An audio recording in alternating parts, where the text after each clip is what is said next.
আলহামদুলিল্লাহ রাব্বিল আলামিন ওয়াসসালাতু ওয়াসসালামু আলা আশরাফিল আম্বিয়া ওয়া সাইয়্যিদুল মুরসালিন নবিয়িনা মুহাম্মদ ওয়া আলা আলিহি ওয়া সাহবিহি আজমাইন। আজকের এই সূরার নাম হচ্ছে সূরা গাফির। সূরা গাফিরের আরেকটি নাম আছে সূরা আল মুমিন। এই দুই নামে আমাদের দেশ মধ্যে মুমিন নামে পরিচিত, আরব দেশে গাফির হিসাবে বেশি পরিচিত। কোনো কোনো সূরার একাধিক নাম আছে। সূরার ফাতিহার নাম ফাতিহা, সূরা ফাতিহার নাম উম্মুল কোরআন, সূরা ফাতিহা সাবুল মাসানি, অনেক নাম আছে। কোনো কোনো ক্ষেত্রে একাধিক নাম আছে। গাফির নামটি এই সূরায় একটু পরেই আমাদের কাছে আসবে। গাফির আল্লাহ তাআলা একটা সিফাতির নাম এসেছে, গাফির যামবি কাবিলি তাওবে, যিনি গুনাহ মাফ করে দেন, তওবা কবুল করেন। এই আয়াতটা আসবে আজকে, সেই আয়াত থেকেই এই গাফিরের নাম নেওয়া হয়েছে। সূরা গাফির, আল্লাহ তাআলা ক্ষমাশীল, তিনি ক্ষমাকারী, এই নামেই সূরাটাকে অভিহিত করা হয়েছে। আজকের এই তাফসিরের মধ্যে অনেক বড় সুসংবাদ আছে ইনশাআল্লাহ। যাদেরকে আল্লাহ এই সুসংবাদ দেবেন, একের গোষ্ঠী পর্যন্ত সুসংবাদ ছড়িয়ে পড়বে ইনশাআল্লাহ। আল্লাহুম্মা জাআলনা মিনহুম। তো আল্লাহ তাআলা শুরু করছেন হরুফ মুকাত্তাআত দ্বারা, হামিম দ্বারা, এবং ইয়াসিন, হামিম, নুন, আলিফ লাম মিম, সবগুলোকে বলা হয় হরুফ মুকাত্তাআত, কাটা কাটা অক্ষর। এগুলার কোনো অর্থ বের করার কোনো দরকার নাই সাধারণত। এগুলার উদ্দেশ্য কি? উদ্দেশ্য, আরব জাতি যখন বলেছিল কোরাইশরা যে নবী মুহাম্মদ সাল্লাল্লাহু আলাইহি ওয়াসাল্লাম বিভিন্ন তরিকায় বিভিন্ন জনের সাহায্য নিয়ে রচনা করে বলে আমার কাছে ওহী নাজিল হয়েছে, তো তার কথা এটা, তার বানানো কথা, তার গল্প, কারো থেকে চুরি করে নিয়ে আসা সাহিত্য, এটা তার নিজের, তার কাছে কোনো ওহী নাজিল হয়নি। তো আল্লাহ রাব্বুল আলামিন বলেন এগুলো দিয়ে মানুষকে ধরান যে দেখো তো, সে তো তোমাদের সাথে কত কথাই বললো, এই পর্যন্ত আরও বলে। তিনি কি কখনো হামিম দিয়ে শুরু করেন, আলিফ লাম দিয়ে শুরু করেন, ইয়াসিন দিয়ে শুরু করেন? তাহলে এটা কি প্রমাণ করে না যে এগুলো ওনার কথা নয়? এটাই হলো মেইন এজাজ। এরপরে আমরা আসি, পরের আয়াতে শুরু হয়েছে তানজিলুল কিতাবে মিনাল্লাহিল আজিজিল আলিম। তানজিল, নাজিল হওয়া, অবতীর্ণ হওয়া। এই কিতাবটা অবতীর্ণ হওয়ার কাজ ঘটেছে কার কাছ থেকে? মিনাল্লাহ, আল্লাহর কাছ থেকে। আল আজিজ আল আলিম। আজিজ শব্দের অর্থটা কি? আজিজের একাধিক অর্থ আছে। একটা অর্থ হলো খুব প্রিয়, প্রিয়তম কাউকে আজিজ, উর্দুতে খেতাব লেখে মাই ডিয়ার, বাংলায় বলে কি বলে, আমার প্রিয় অমুক। উর্দুতে বলবে আজিজি, পেয়ারা অর্থে আসে। কিন্তু আজিজের আরেকটি অর্থ আছে ইজ্জত থেকে সম্মান। আর সম্মান কার থাকে? যার সবচেয়ে বেশি পাওয়ার আছে, মর্যাদা আছে, পজিটিভ পাওয়ার, নেগেটিভ পাওয়ার না, ডাকাতেরও পাওয়ার আছে, তারাকে সম্মান করে, লুট করে যে তারাকে সম্মান করে। সত্যিকারভাবে যার ভয়ে ভীত হয়ে এবং যার অনেক কল্যাণ পেয়ে মানুষ যাকে মানে সম্মান করে, এইরকম প্রভাবশালী শক্তির অধিকারী, ক্ষমতার অধিকারী আল্লাহ হচ্ছেন আজিজ এবং পরাক্রমশালী, এবং যাকে কেউ কোনোদিন পরাজিত করতে পারে না, পরাভূত করতে পারে না। তিনি সবসময়ই বিজয়ী থাকেন, তিনি হচ্ছেন আল আজিজ।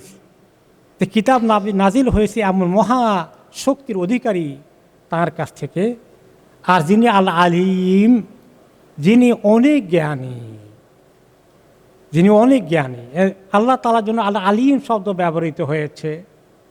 কোনো মানুষের জন্য আলিম শব্দ ব্যবহার হয় না, বরং আলিম ব্যবহৃত হয়। আল্লাম শব্দে কোনো কোনো সময় আসে।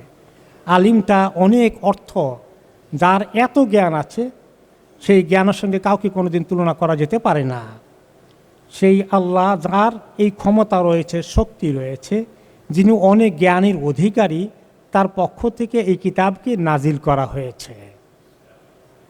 এবং তারপরে আরও কিছু আল্লাহ তাআলার নাম এবং তার ক্ষমতার কথা আসছে, যে কিতাবটা যে কার কাছ থেকে এসেছে তার পরিচয়টা তোমরা ভালো করে শোনো মানব জাতি। কোরাইশরা বলতো যে তিনি বানিয়েছেন, এই কিতাব তার থেকে নয়। এত মহাশক্তিশালী আল্লাহ, মহাজ্ঞানী, গাফিরিজ জামবে, তার আরও সিফাত, আরও গুণ রয়েছে। তিনি অনেক ক্ষমা করেন গুনাহকে, যিনি অনেক গুনাহ ক্ষমাকারী, তিনি হচ্ছেন গাফিরিজ যামব ওয়া কাবিলিত তাওব, যিনি অনেক তওবা কবুল করেন। যিনি তওবাকে কবুল করেন, তিনি ছাড়া কেউ তওবা কবুল করতে পারেন না। মানুষ অমুক বড় বুজুর্গের কাছে যায়, তার কাছে গিয়ে তওবা করার জন্যে। তওবা কার কাছে করতে হয়? আল্লাহ তাআলার কাছে। এখন অমুকের চাদর ধরে, অমুকের হাত ধরে, অমুকে ধরে আমি তওবা করছি, আমার তওবা করাই দেন, আমাকে তওবা করাই দেন। তওবা করাই দেয়, তওবা করতে হয়, নিজে করবে আল্লাহ তাআলার কাছে তওবা। তো এই যিনি তওবা করলে, যিনি তওবা কবুল করেন, এটা আল্লাহ তাআলার একটা অনন্য বৈশিষ্ট্য। তার একটা সিফাতি নাম রেখে দিয়েছেন যে তিনি তওবা করলে তওবা কবুল করেন। সে কথা এখানে যোগ করে দিয়ে আমাদেরকে আল্লাহ মেসেজ দিলেন যে তোমরা তওবা করতে চাও, তওবা তো একজনই কবুল করতে পারেন, তিনি আল্লাহ গাফিরিজ যামব, তিনি ক্ষমা করতে পারেন, তার কাছে আসো। ওয়া কাবিলিত তাওব, যিনি তওবা কবুল করেন, এটাও ওনার সিফাতে নাম ঢুকিয়ে দিয়েছেন। শাদীদুল ইকাব, আর ঠিক মতো যদি গুনাহ থেকে তওবা না করো, তার কাছে আসো, তাহলে খবর আছে। শাদীদুল ইকাব, যিনি অনেক শাস্তি দিতে সক্ষম, কঠিন শাস্তি দিতে যিনি সক্ষম। যে তাওল, আর শুধু শাস্তি দেওয়াই ওনার কাজ না, উনি অনেক ইহসান করেন, অনেক কিছু দান করেন, অনেক বদান্যতা যার কাছে রয়েছে, তার কাছ থেকে তোমাদের অনেক পাওয়ার ব্যবস্থা আছে, দুনিয়াতেও আছে, আখেরাতেও আছে। এত দেনেওয়ালা যিনি, এত দিতে সক্ষম যিনি, সেই আল্লাহর কাছ থেকে কোরআন এসেছে। লা ইলাহা ইল্লাহু, এতগুলো গুণবাচক নাম ব্যবহার করে বলা হচ্ছে তিনি ছাড়া তো আর কেউ কোনো ইবাদতের উপযুক্ত নেই। ইলাহ মানে কি? যার ইবাদত করা হয়, যিনি ইবাদত পাওয়ার সত্যিকার অর্থে উপযুক্ত। আরও অনেক কিছুর ইবাদত করা হয়, তারা ইবাদত পাওয়ার উপযুক্ত না। মূর্তিগুলো কি ইবাদত পাওয়ার উপযুক্ত না? কোনো মানুষ, ফেরাউন, এরকম হামান, নমরুদ, এরাও ইবাদত পাওয়ার চেষ্টা করেছিল, কিন্তু তারা ইবাদত পাওয়ার উপযুক্ত নয়। তিনি একমাত্র ইবাদত পাওয়ার উপযুক্ত। ইলাইহিল মাসির, তার কাছেই তোমাদেরকে একদিন ফেরত যেতে হবে। কতগুলো কথা ওনার গুণবাচক নামের সঙ্গে চলে এসেছে। একটি কথা যে উনি যে ইবাদত পাওয়ার উপযুক্ত, আজকে আমাদেরকে এই মুসলিম উম্মাকে যারা আল্লাহর ইবাদত করে, নামাজ পড়ে, তাদেরকে আল্লাহ তাআলার ইবাদত করার আল্লাহ তাআলা তৌফিক দিলেন। আর যাদেরকে ইবাদত করে লাভ হবে না, কোনো ফায়দা হবে না, তাদের থেকে উদ্ধার করে শিরক থেকে সরিয়ে আল্লাহর ইবাদতে নিয়ে এসেছেন। এই নিয়ামতটা কত বড় নিয়ামত! আপনি যদি কোনো মন্দিরে যান, খ্রিস্টান গির্জায় যান, কোনো মাজারে যান, যাদের ইবাদত করা হয়, যাদের কাছে চাওয়া হয়, ভালো মন্দ পাওয়ার জন্য যাওয়া হয়, এগুলো কোনো কাজে লাগবে? কোনো কাজে লাগবে?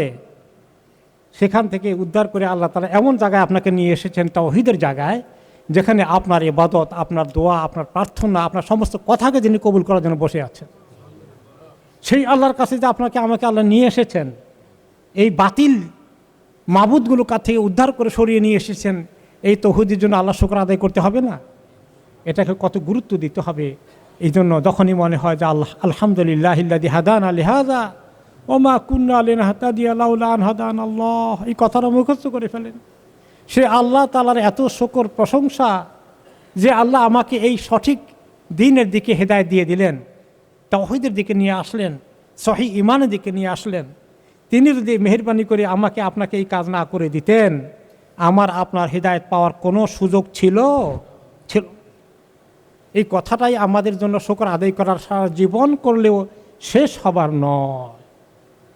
তো আমরা এটাকে রিয়েলাইজ করা দরকার, এটাকে ফিল করা দরকার। এটার উপলব্ধি আমরা মাঝে মধ্যে যেন করি যে আল্লাহর আপনি আমাকে কত বড় নিয়ামত দিয়ে ধন্য করেছেন, পৃথিবীর সবচেয়ে বড় নিয়ামত আপনি আমাকে দিয়েছেন। এই ঈমান দিয়েছেন, এই হেদায়েত দিয়েছেন, এই তাওহীদ দিয়েছেন, শিরক থেকে উদ্ধার করেছেন আমাকে।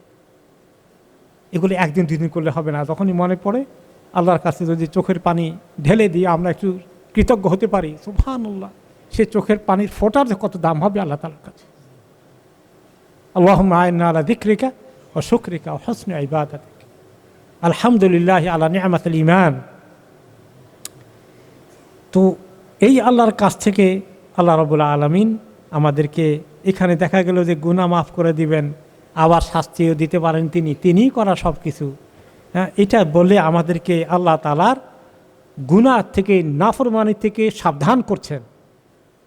আর সাবধান করতে দিয়ে গুনার কথা বলে আমাদেরকে একেবারে নিরাশ করে দিচ্ছেন না, আবার আমাদের কাছে ডাকছেন তিনি তওবা করেন। তাহলে এখানে যেমন সাবধান করা আছে, তেমন সুসংবাদও দেওয়া আছে যে তিনি অনেক গুনাহ মাফ করে দেন, তওবা কবুল করেন। কি গুনাহ করেছ, আসো তুমি, তিনি কবুল করতে রাজি আছেন। এইরকম কোরআনে পাকে অনেক জায়গায় আল্লাহ তাআলা বলে দিয়েছেন। আরেকটি আয়াত আল্লাহ কি বলেছেন, নাব্বি ইবাদি আন্নী আনাল গফুরুর রহিম ওয়া আন্না আযাবি হুয়াল আযাবুল আলীম। হে নবী, আপনি খবর দিয়ে দেন সবাইকে, আমার বান্দাদেরকে, যে আমি অনেক ক্ষমাশীল, অনেক দয়ার অধিকারী। আবার এটাও খবর দেন, ওয়া আন্না আযাবি, আর আমার শাস্তি, হুয়াল আযাবুল আলীম, সেটা হচ্ছে সবচেয়ে কঠিন শাস্তি। এই দুটো পাশাপাশি আল্লাহ তাআলা অনেক জায়গায় বলেছেন কোরআনে পাকে, যেন আল্লাহর ভয় ভীত হয়ে তওবা করে গুনাহ ছেড়ে দেই, আবার হতাশ হয়ে নিরাশ হয়ে পড়ে না থাকি, আল্লাহর কাছে তওবা করে যেন আল্লাহর রহমতের আশায় এগিয়ে যায়। দুটোই আল্লাহ একসঙ্গে উল্লেখ করেছেন।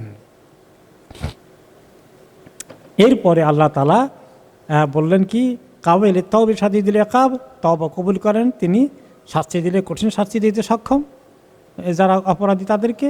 জিত তাউল, আর তিনি অনেক ইহসানের অধিকারী, অনেক নিয়ামতের অধিকারী, যিনি মানুষকে অনেক কিছু দিয়েছেন, জীবন দিয়েছেন, তারপরে আপনার যৌবন দিয়েছেন, অর্থ করে দিয়েছেন, স্বাস্থ্য দিয়েছেন, খাওয়া দাওয়ার মজা দিয়েছেন, দাম্পত্য জীবন দিয়েছেন, ছেলে মেয়ে সুন্দর বালাখানা থাকার ব্যবস্থা, কি সুন্দর কত নিয়ামত দিয়েছেন, ফলে ফুলে পৃথিবীকে সুশোভিত করেছেন, কত রকমের রুচি, কত রকমের টেস্টের খাবার রয়েছে, তাই না?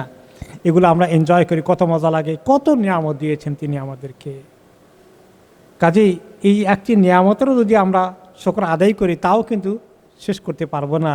কিন্তু ওয়াইন তাউদ্দু নি'মাতাল্লাহি লা তুহসুহা, হে বান্দাগণ, তোমরা যদি আমি কি কি নিয়ামত তোমাদেরকে দিয়েছি গণতে চাও একটা একটা করে, তুমি গনে লিস্টও কমপ্লিট করতে পারবে না, গনেও শেষ করতে পারবে না তোমাকে কত নিয়ামত দিয়েছি।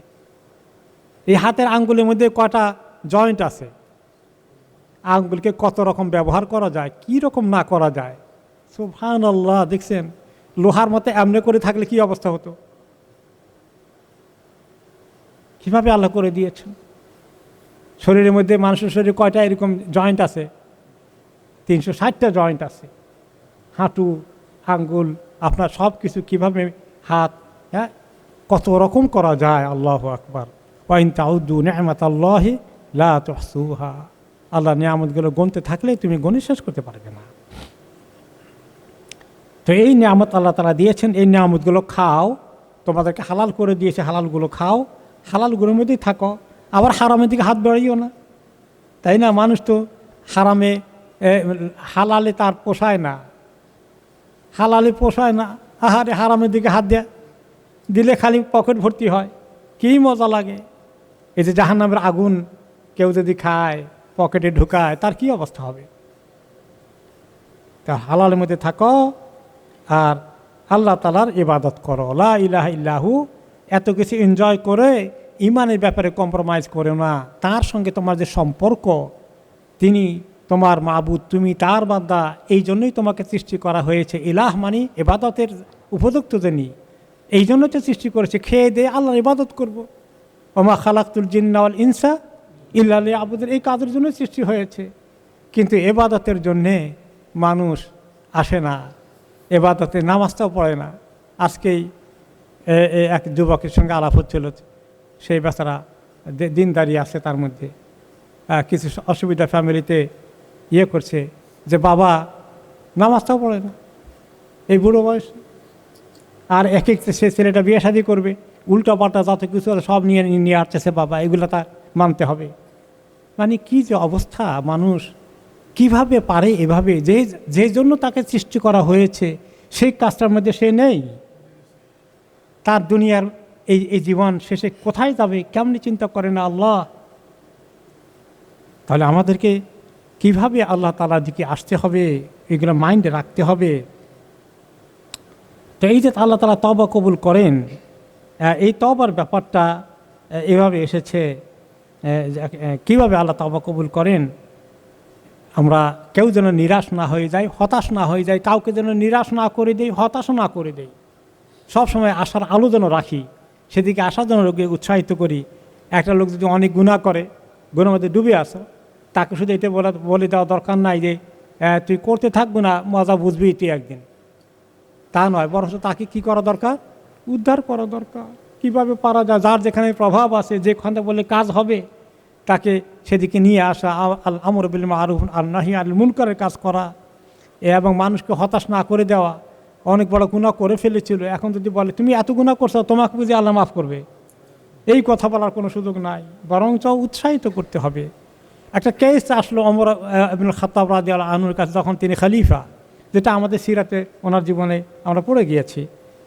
এই যে শাম এলাকার একটা লোক সাংঘাতিক শক্তিশালী, মানে সুঠাম দেহের অধিকারী, তো সে লোকটা প্রায় মদিনায় আসতেন, ওমর রাদিয়াল্লাহু আনহুর সঙ্গে দেখা হতো।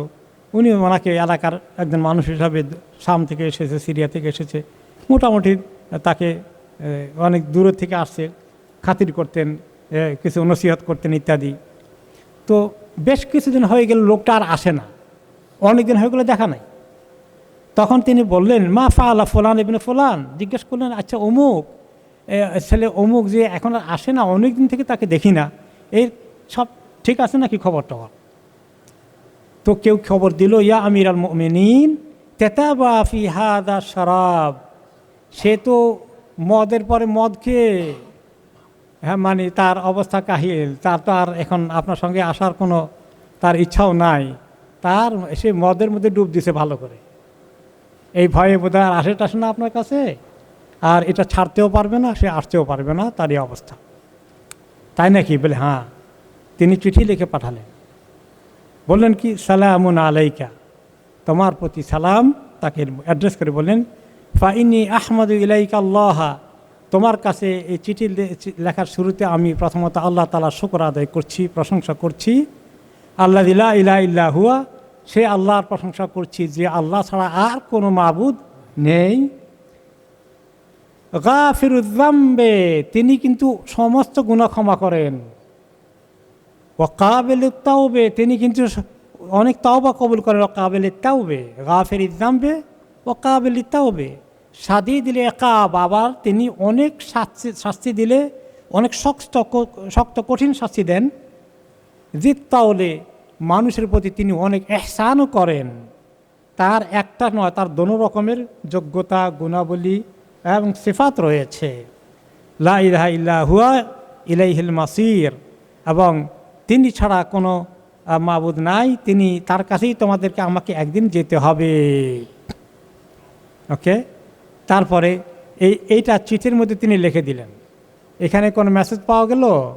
হ্যাঁ, তাকে বলে দিলেন কি, দেখো তুমি মদ খাও কেন, খবরদার এগুলো করো না, এগুলো না বলে ইনডাইরেক্টলি মেসেজ দিয়েছেন। এই আয়াতের থেকেই মেসেজ চলে গেছে। তারপরে চিঠি দেওয়ার পরে বললেন যে তুমি চিঠিটা এমন অবস্থায় দিবা যখন সে নেশামুক্ত থাকে, নেশার হালতে চিঠি হাতে দিও না, তাহলে উল্টাপাল্টা করবে। তো যখন তার সেন্স কাজ করে তখন দিবা। আর এলাকার লোকদেরকে বলে দিলেন, উদুল্লাহ আলী আখিকুম আন ইয়াকবালা বিকালবিহি ওয়া ইয়াতুবা আল্লাহু আলাইহি, তোমরা সবাই একটু দোয়া করবা তার জন্যে, সেই জন্য এই চিঠিটাকে খুব আগ্রহ সহকারে গ্রহণ করে, পড়ে এবং এর মেসেজ নেওয়ার চেষ্টা করে, আর সেই জন্য আল্লাহ তাআলার কাছে তওবা করে এই তৌফিক যেন আল্লাহ তাকে দেন, তার জন্য তোমরা দোয়া করবে। আশেপাশের লোকদেরকে এই নসিহত দিয়ে পাশে সাথে করে একজন চিঠি পাঠিয়ে দিলেন। যখন ওমর রাদিয়াল্লাহু আনহুর কাছে চিঠি, ওনার কাছ থেকে চিঠি নিয়ে তাকে পৌঁছে দেওয়া হলো যে তোমাকে ইনি চিঠিটা দিয়েছেন, গুরুত্ব সহকারে সে নিল। ইয়াকরাহু ওয়া ইয়ারাদ্দুহু, সে চিঠিটা বারে বারে পড়ছে আর বারে বারে উচ্চারণ করছে। কি উচ্চারণ করে? ওই আয়াত আছে ওখানে, গাফিরিয যামবি কাবিলিত তাওবা, যিনি গুনাহ ক্ষমা করে দেন, তওবা কবুল করেন, শাদীদুল ইকাব, কঠিন শাস্তি দেন। এটা পড়েন তিনি বারে যে আমার কাছে এই খবর আসলো যে সেই আল্লাহর কথা আমাকে মনে করে দেওয়া হলো, কাদ হাজ্জারানি উকুবাতাহু। আর ওমর রাদিয়াল্লাহু আনহু এই কথা দিয়ে আমাকে সাবধান করলেন, আমাকে সতর্ক করলেন আল্লাহর শাস্তি থেকে। ওয়াদানি আইয়াগফির আলী, আর আবার ওয়াদাও করেছেন, সুসংবাদ দিয়েছেন যে আল্লাহ আমি তওবা করলে আল্লাহ আমাকে মাফ করে দিবেন। এই কথা সে খালি বারে উচ্চারণ করছে আর পড়ছে। ফালাম ইয়াজাল ইউরাদ্দিদুহা আলা নাফসিহি, এবং অনেকবার পড়তে এই আয়াতটা, এই আল্লাহর ক্ষমার কথা শুনে, আবার কঠিন শাস্তির কথা শুনে তার ভিতরে এমন অনুভূতি সৃষ্টি হলো, তার ভিতরে এমন চেতনা আসলো, সুম্মা বাকা, কাঁদতে থাকলো, তওবা করতে থাকলো। সুম্মা নাজা ফা আহসানা নাজা, তারপরে আল্লাহ তাআলা তাকে তৌফিক দিলেন মদ ছেড়ে দেওয়ার জন্য। আর এমন ছাড়লো আর আসে নাই ফেরত মদের দিকে। ওমর রাদিয়াল্লাহু আনহু চিঠি দিয়ে বসে থাকেন, এই খবর নিয়েছেন যে তার খবর কি? খবর পেলেন যে তার অনেক চেঞ্জ হয়ে গেছে, ছেড়ে দিয়েছে মদ খাওয়া, তওবা করছে এবং অনেক আল্লাহর কাছে এসেছে, অনেক কান্নাকাটি তওবা করছে। তখন তিনি চিঠি ওই খবর পাওয়ার পরে ওনার আশেপাশে যারা ছিলেন তাদেরকে বললেন, হা কাদা ফাসনাউ, ভাই সব তোমরা যখনই এরকম কোনো লোককে দেখো পাপে ডুবে আছে, এরকম করেই তাদেরকে তোমরা হেল্প করো।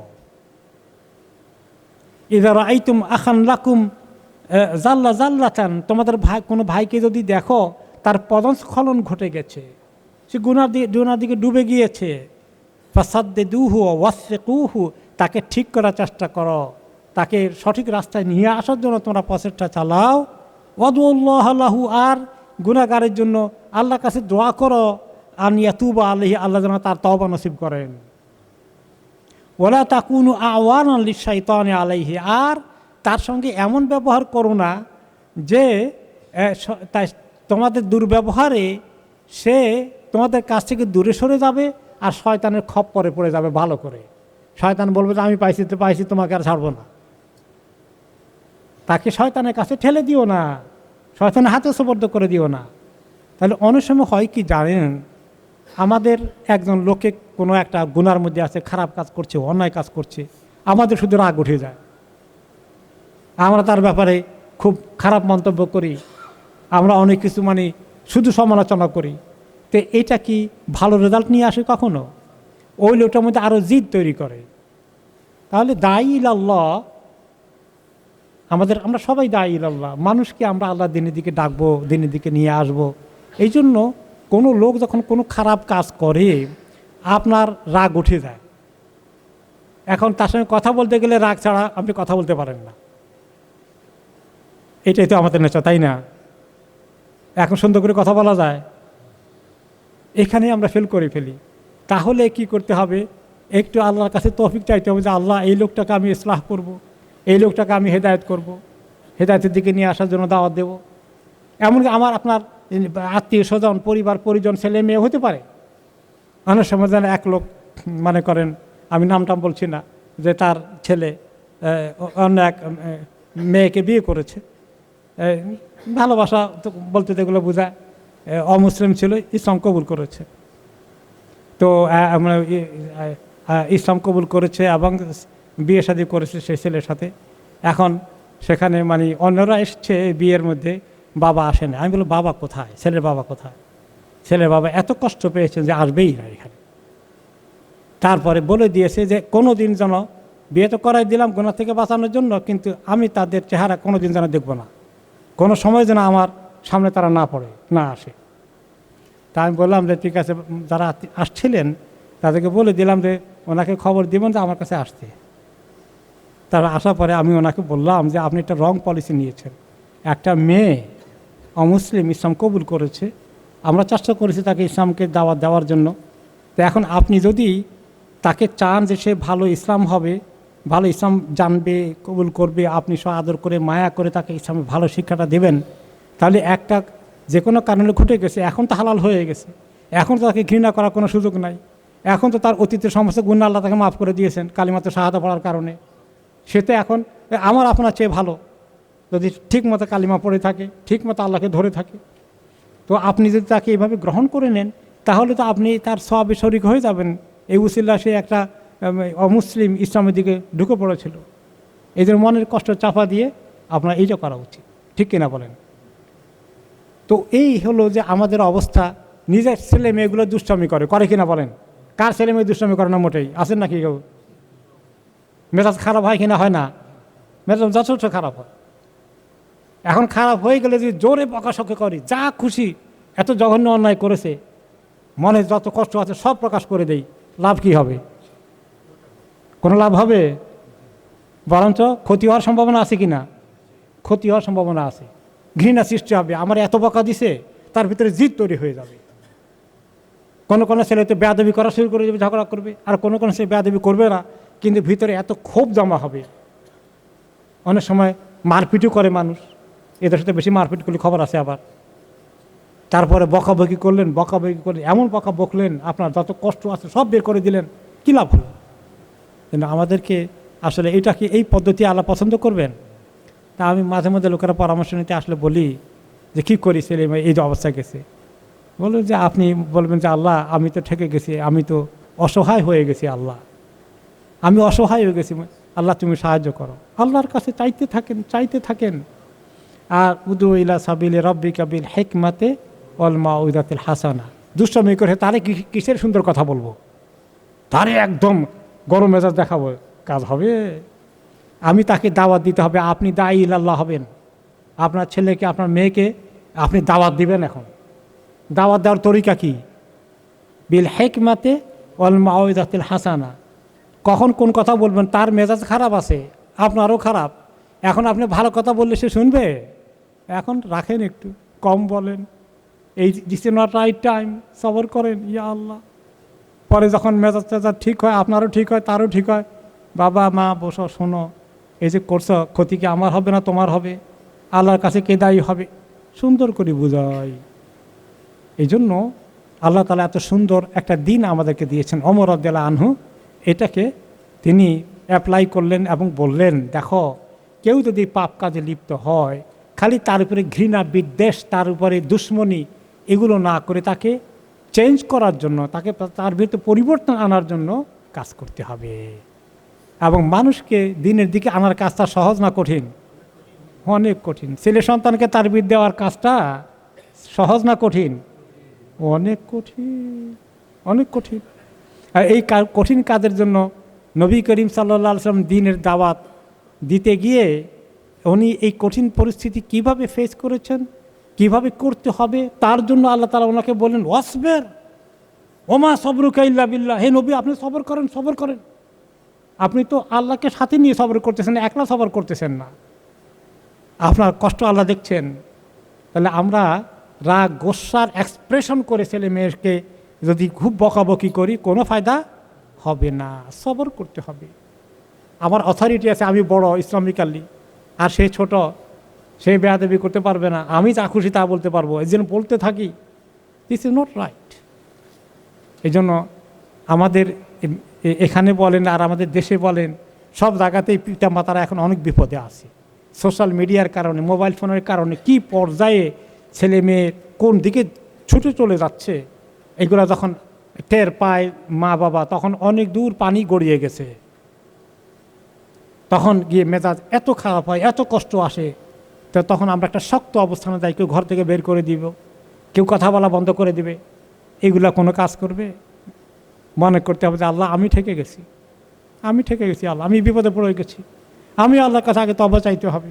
কারণ আমাকে আল্লাহ দায়িত্ব দিয়েছিলেন এদেরকে চোখে রাখতে। দুনিয়া সব কিছু কোনো রকম খাইয়ে বাঁচা যায়, এর চেয়ে বেশি টাকা জোগাড় করতে গিয়ে যদি ছেলে মেয়েকে সময় কম দিয়ে থাকি, আল্লাহ আমাকে ধরবেন না? তাহলে এভাবে করে আমাদেরকে একদম সবরের সাথে, ধৈর্যের সাথে তাদেরকে দিনের দিকে আনতে হবে। এই ঘটনার মধ্যে ওমর রাদিয়াল্লাহু আনহু থেকে আমরা এই শিক্ষাটা পেলাম, এই আয়াতের আলোকে তিনি যেটা আমাদেরকে একটা এক্সাম্পল দেখালেন। এই জন্য তিনি বলে দিলেন যে তাকে চিঠিটা দিবা এমন সময়, লা তাদফাহু ইলাইহি হাত্তা তাজদাহু সাহিয়ান, এই মদখোরকে তুমি এমন সময় চিঠিটা দিবা যখন তার মাইন্ড ঠিক আছে, সেন্স ঠিক আছে, নিশার অবস্থায় নাই। তো এখান থেকে আমরা একটা জিনিস নেই যে অবস্থায় মানুষ গ্রহণ করবে সেই অবস্থায় কথা বলতে হবে, ঠিক কি না?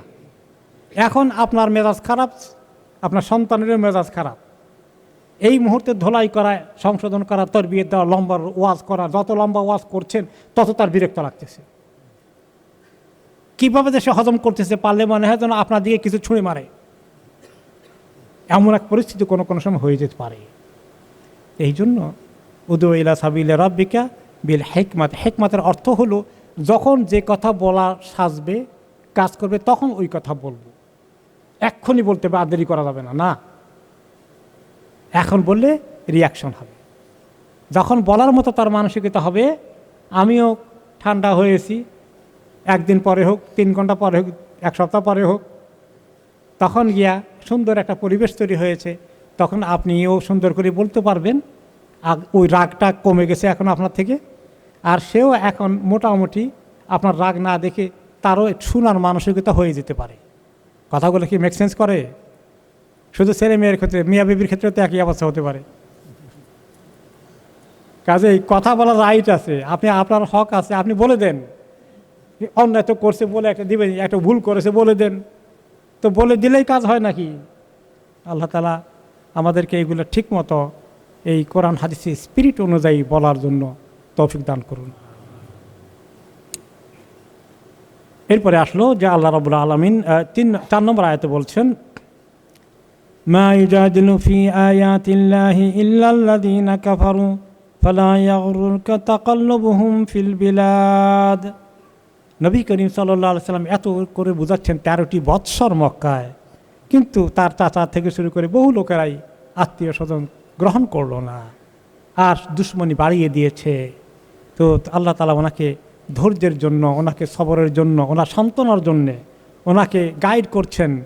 মা ইউজাদিলু ফি আয়াতিল্লাহি, আল্লাহর আয়াত নিয়ে যারা ঝগড়া করে আপনার সাথে, বলে তুমি বানিয়েছো এগুলো তো ওহী কিছু না, তোমার কাছে কখন ওহী কীভাবে আসলো, ইল্লাল্লাযীনা কাফারু, এইরকম কথাবার্তা যারা বলে এরা কাফের ছাড়া তো আর কিছু না। তো আপনি দেখতে পাচ্ছেন যে তাদেরকে আমি সঙ্গে সঙ্গে ধরে শাস্তি দেই নাই, তারা দিব্যি আরামেই আছে এখনো, আর তারা ক্ষমতার মানে গর্ব অহংকার দেখাচ্ছে, তাদের গর্ব অহংকার দর্প ঠিকমতো চালিয়ে যাচ্ছে, তারা অন্যায় করছে, বাড়াবাড়ি করছে, সীমালঙ্ঘন করছে, দিনের দুশ্মনী করছে, তাদেরকে আমি এখনও শাস্তি দেই নাই। আপনার মনে বোধহয় কষ্ট আছে কিছু। আমরা তো এরকম যখন দেখি, জালিমকে আল্লাহ এতদিন কেন সুযোগ দেন, কেন আল্লাহ ধরেন আহারে কত দোয়া করতে করতে চোখের পানি বোধহয় মানে কয়েক কাঠ, মানে কী বলে, কয়েক পুকুর ভর্তি হয়ে যাওয়ার অবস্থা। তারপরে মনে হয় আল্লাহ মনে হয় শুনেনি না, আমাদের কাছে এরকম মনে হয়, তাই না? তাদের গর্ব, দাপট, অহংকার, অত্যাচার চলেই যাচ্ছে বছরের পরে বছর। এগুলো দেখে মানুষের ভিতরে হতাশা আসে নাই? এসেছিল। নবী করিম সাল্লাল্লাহু আলাইহি ওয়াসাল্লাম দেখলেন 13টি বছর চেষ্টা করতেছেন, তাদের এই দম্ভ শেষ হচ্ছে না। তো আল্লাহ তাআলা বলেন, ফালা ইয়াগরুরকা তাকাল্লুবুহুম ফিল বিলাদ, দেশে দেশে এই জালিমদের, এই অত্যাচারীদের, এই যারা আল্লাহর দুশ্মনদের এই যে তৎপরতা, তাদের চলাফেরা, তাদের ঠিকমতো সব কিছু আছে, তাদেরকে আল্লাহ এখনও ধরেন নাই, আযাব আসে নাই, এগুলো দেখে কি আপনি ধোকায় পড়ে যান, হতাশ হয়ে যান? তা হবেন না। আমি অনেক সময় দেই, আমি সঙ্গে সঙ্গে ধরে ফেলি না, সুযোগ দেই, মানুষকে সুযোগ দেই, দেখি না তাদেরকে আল্লাহ, তারা আসুক, সময় দেই। শুধু আপনার ক্ষেত্রে ঘটেনি এমন, হে নবী, আপনার আগে বিভিন্ন নবীরাও কিন্তু এইরকম পরিস্থিতি ফেস করেছেন। ক্ষমতায় বসে থাকা লোকগুলো অধিকাংশই আল্লাহর দিনের দুশ্মনী করে যুগে যুগে। তাদের এক্সাম্পল আল্লাহ তাআলা নবী করিম সাল্লাল্লাহু আলাইহি ওয়াসাল্লামের জন্য নিয়ে এসছেন। কাযাবাত ক্বাবলাহুম কওমু নূহিন ওয়াল আহজাবু মিন বাদিহিম। পরের আয়াতে বলা হচ্ছে যে আপনার এই কুরাইশদের মতোই এদের আগে নূহ আলাইহিস সালামের কওম কিন্তু অনেক দুশ্মনী করেছিল। তাদের পরিণতি কি হয়েছে? শেষে সব ডুবে মরেছে, অভিশপ্ত হয়েছে। ওয়াল আহজাবু মিন বাদিহিম, নূহ আলাইহিস সালামের পরে কত দল, কত গোষ্ঠী, কত নবীদের সময় এসেছিল, তারা সবাই অনেকে এরকম সীমালঙ্ঘন করেছিল। আর কেমন সীমালঙ্ঘন করেছিল জানেন? আপনাকে কাহিনী বলি। ওয়াহাম্মাত কুল্লু উম্মাতিম বিরাসূলিহিম লিয়াখুযু, আর প্রত্যেকটি জাতির লোকেরা তাদের নবী যখন তাদের কাছে এসেছিল তাদেরকে তারা ধরে ফেলতে চেয়েছিল, পাকড়াও করতে চেয়েছিল, তাকে হত্যা করতে চেয়েছিল, এইরকম অনেক কিছু তারা করতে চেয়েছিল। তাকে নবীকে দুনিয়া থেকে উঠাই দিবে, নিঃশেষ করে দিবে, তাদের ক্ষমতা কোনোদিন আর ক্ষমতার মসনদ কোনোদিন নড়বে না, এরকম কনফিডেন্স নিয়ে তারা সীমালঙ্ঘন করে যাচ্ছিল।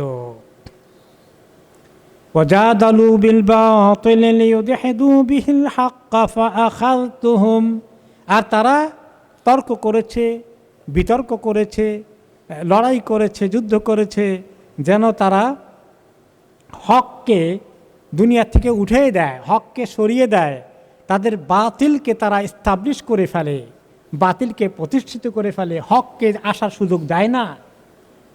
এইরকম করে তারা বহুদিন প্রতাপ চালিয়েছিল। এই যুগে যুগে এই সমস্ত অপরাধীগুলো, ক্রিমিনালগুলো। আমি কি করেছি? কিছুদিন সুযোগ দিয়ে ফাআখাযতুহুম, তারপরে ধরেছি আমি তাদেরকে। ফাকাইফা কানা ইকাব, কেমন ছিল তাদের পরিণতিটা? এই পরিণতির কথা কোরআনে আসছে না? নূহ আলাইহিস সালামের কওম, নমরুদের খবর কি এসেছে, ফিরআউনের খবর কি এসেছে, কওমে আদ, কওমে সামুদের খবর এসেছে, কিভাবে আল্লাহ তাআলা তাদেরকে ধরেছিলেন। তারা এইভাবে দিনকে তারা সরিয়ে দিতে চেয়েছে। ইউরিদুনা লিইউতফিউ নূরাল্লাহি বিআফওয়াহিহিম, আয়াত আল্লাহ তাআলা বলেছেন, তারা চেয়েছে আল্লাহর দ্বীনের এই আলো, নূর যেন পৃথিবীতে নিভে যায়, ফুঁ দিয়ে নিভাই দিতে চেয়েছে। কোনো দিন যেন না থাকে, ইসলাম যেন না থাকে, ইসলাম থেকে দেশকে মুক্ত করে দাও, কুফরি একে ছড়িয়ে দাও, এত দিনের দুশ্মনী করে। কিন্তু আল্লাহ তাআলা সেই তাদের এই ইসলামকে ফু দিয়ে নিভিয়ে দেওয়ার সুযোগ দেবেন না। আল্লাহু মুতিম্মু নূরিহি ওয়ালাউ কারিহাল কাফিরুন, আল্লাহ তাআলার এই নূরকে আল্লাহ তাআলা অব্যাহত রাখবেন, এটাকে পরিপূর্ণ করবেন। কাফেরদের কাছে খুব অপছন্দ হলেও, অনেক কষ্ট কাফেরদের লাগে না? কি লাগে কাফেরদের কষ্ট? অনেক লাগে, অনেক লাগে। কি কষ্টে যে আছে আশেপাশে কাফেরগণ। তো আল্লাহ তাআলা এই যুগে যুগে এটা করেছেন। তা আমি তাদেরকে পাকড়াও করেছি, ধরেছি। কেমন করে ধরেছিলাম জানেন হে নবী? ফাকাইফা কানা ইকাব, তাদের কি করুণ পরিণতি হয়েছিল, কি করুণ পরিণতি হয়েছে। যুগ যুগে, সকল যুগেই এমন করুণ পরিণতি নেমে আসে জালিমদের উপরে। وكذلك حقت كلمة ربك على الذين كفروا أنهم أصحاب النار, এভাবেই যারা কুফরিতে অব্যাহত থেকেছে এবং তারা মানে দিনের দুশ্মনী করেছিল, তাদের উপরে আল্লাহ তাআলার কালিমা, আল্লাহ তাআলার হুকুম, আল্লাহ তাআলার ফায়সালা, সিদ্ধান্ত নিশ্চিত হয়ে আছে যে তাদের পরিণতি কী হবে। আন্নাহুম আসহাবুন নার, তারা হয়ে যাবে জাহান্নামের অধিবাসী। দুনিয়াতে শাস্তি দিয়ে আল্লাহ তাদেরকে শেষ করবেন না, আখিরাতে তাদের করুণ পরিণতি গিয়ে ঠেকবে জাহান্নামের অতল তলে। এরপর এই দুনিয়ার মানুষকে, ক্রিমিনালগুলোকে এই আল্লাহর দুশ্মনী, আল্লাহর নাফরমানি থেকে সাবধান করে তাদেরকে সাবধান হওয়ার জন্য মেসেজ দিয়ে এবার আল্লাহ তাআলা আসবেন মুমিনদের কাছে। তাদের জন্য কি সুসংবাদ আছে? অনেক সুসংবাদ আছে মুমিনদের জন্য। আজকের আয়াতে, আজকের কোরআনে তাফসিরে ইনশাআল্লাহ পাবেন আপনার জন্য, আপনার পরিবারের জন্য অনেক ব্যাপক সুসংবাদ। আলহামদুলিল্লাহ। আল্লাযীনা ইয়াহমিলুনাল আরশা ওয়া মান হাওলাহু ইউসাব্বিহুনা বিহামদি রাব্বিহিম ওয়া ইউমিনুনা বিহি, ওই সমস্ত ফেরেশতাগণ যারা আল্লাহর আরশকে বহন করে। কয়জন ফেরেশতা আল্লাহর আরশ বহন করে? কোন রায়াতে 5 জনের কথা আসলে তার কিছু ব্যাখ্যা আছে, কিন্তু সর্বশেষে সূরা আল হাক্কাতে যেটা এসেছে, ওয়া ইয়াহমিলু আরশা রাব্বিকা ফাওকাহুম ইয়াওমাইদিন সামানিয়া, তো 2টা এসছে। এখন হয়তো 5 জন ক্যারি করে, কিন্তু কিয়ামতের দিন 8 জনে ক্যারি করবেন। যেই আরশ সারা সৃষ্টির থেকে সমস্ত এক জায়গায় আনলে তার চেয়ে অনেক গুণ বড় হচ্ছে আল্লাহর আরশ। এত বড় আরশ 5 জন বা 8 জন ফেরেশতা বহন করবে। তাদের সাইজ কি হতে পারে আপনি চিন্তা করেন। সুবহানাকা ইয়া রব। তো কিয়ামতের দিন বা এই মুহূর্তে ফেরেশতারা যারা বহন করে আছেন আল্লাহর আরশকে, তাদের কাজ কি আরশ বহন করেন। ইউসাব্বিহুন ওমান হাওলাহু, শুধু এই কয়েকজন সিলেক্টেড 5 অথবা 8, এই কয়জন তো এখন আছে 5 জন, কিয়ামতের দিনে 8 জন হবে। কিন্তু ওনারাদের পাশে আবার অনেক ফেরেশতারা রয়েছেন, তাদের বিভিন্ন কাজ আছে, ফাংশন আছে, ডিউটি আছে। আবার আল্লাহর তারা তাসবিহ করার জন্য সেখানে তারা থাকে। তাদের কিছু মেইন কাজ, অন্যতম কাজ হচ্ছে ইউসাব্বিহুনা বিহামদি রাব্বিহিম, তাদের রবের অনেক প্রশংসা করে, দিন রাত তাসবিহ পড়তে থাকে। ওয়া ইউমিনুনা বিহি, তাদের ঈমান কি পরিমাণ মজবুত আল্লাহ তাআলার প্রতি, এইগুলা তারা সেই ঈমান নেই আল্লাহর এই তাসবিহগুলো করে। আর আরেকটি কাজ তারা করে, ওয়া ইস্তাগফিরুনা লিল্লাযিনা আমানু, আর যারা ঈমানদার আছে তাদের জন্য খালি দোয়া করে, আল্লাহ ঈমানদারদেরকে মাফ করে দেন, আল্লাহ ঈমানদারদের গুনাহগুলো মাফ করে দেন। সারা দিন রাত তারা দোয়া করছে, আল্লাহর প্রশংসা করে, আমাদের জন্য দোয়া করে। সুবহানাল্লাহ। কি দোয়া করেন তারা, তার কাহিনী শুনেন। রব্বানা ওয়াসি'তা কুল্লা শাইইন রাহমাতাও ওয়া ইলমা, হে আল্লাহ, হে আমাদের প্রভু, আপনি তো সব কিছু আপনার এলেমের নলেজে আছে। কোনো কিছু আল্লাহর এলেমের জ্ঞানের নলেজের বাইরে আছে? সব কিছুর খবর আল্লাহর কাছে আছে। আর রাহমা,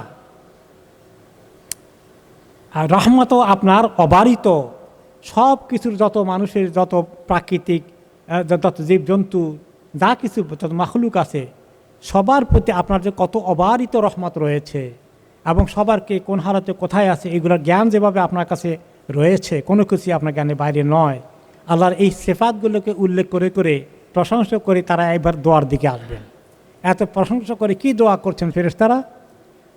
রব্বানা ফাগফির লিল্লাযীনা তাবু ওয়াত্তাবাউ সাবিলাক, ও আল্লাহ, আপনি আপনার এত ক্ষমতার দোহাই দিয়ে, আপনার এত কুদরতের দোহাই দিয়ে, আপনার এত রহমতের দোহাই দিয়ে আমরা আপনার কাছে যে প্রার্থনা করছি, আল্লাহ, যারা আপনার কাছে গুনাহ করার পরে তওবা করে, আল্লাহ আপনি তাদেরকে মাফ করে দেন।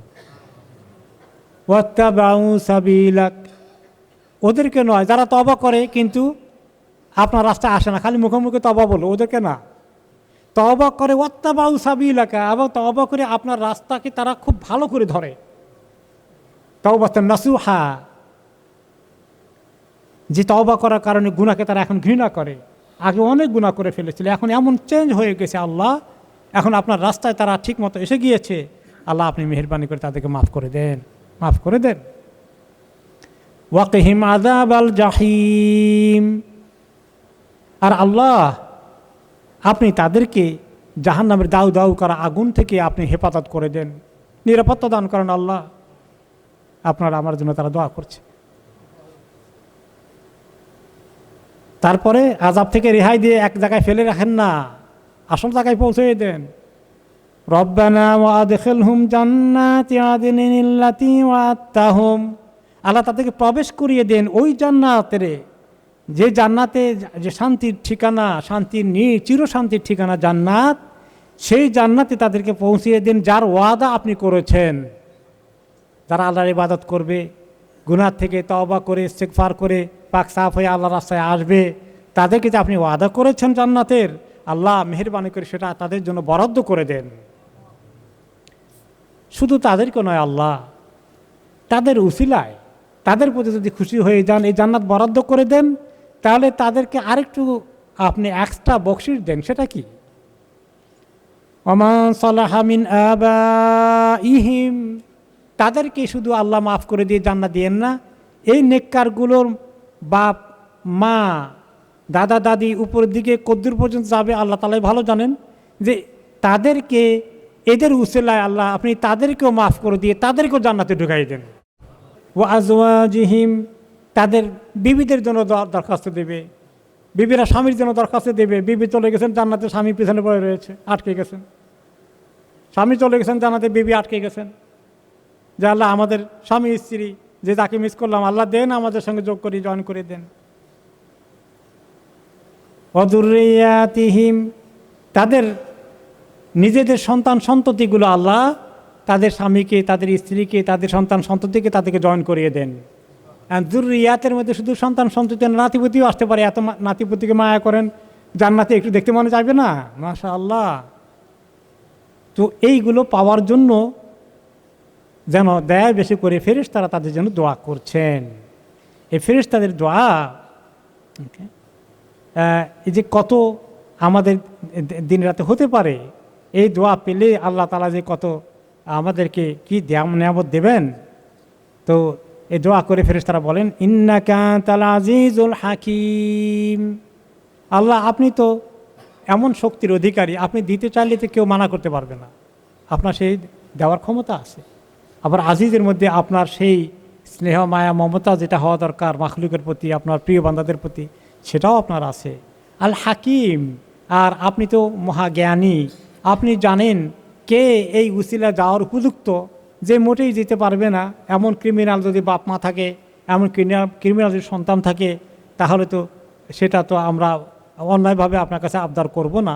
আপনি হাকিম, আপনি জানেন, আপনার সবচেয়ে বেশি জ্ঞান, তার ভিত্তিতে আপনি সিলেক্ট করবেন। সে এর চেয়ে বেশি তো আমাদের আল্লাহ বলার অধিকার নেই।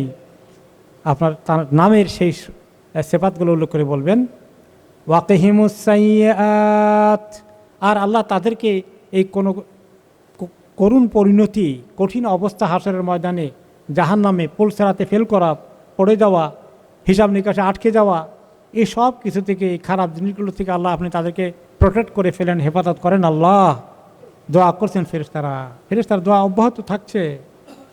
ওমান তাকিস সাইয়্যাতি ইয়াওমাইযিন ফাকাদ রাহিমতা, ওই দিন আল্লাহ আপনি যাকে এই কঠিন অবস্থা, খারাপ অবস্থা থেকে উদ্ধার করবেন, নিরাপদ করে দেবেন, তাকে তো আপনি কত দয়া দিয়ে যে ভর্তি করে দিলেন। আল্লাহ তাকে যে কী দান আপনি দিলেন, এটা কত বড় নিয়ামত হয়ে যাবে তার জন্যে।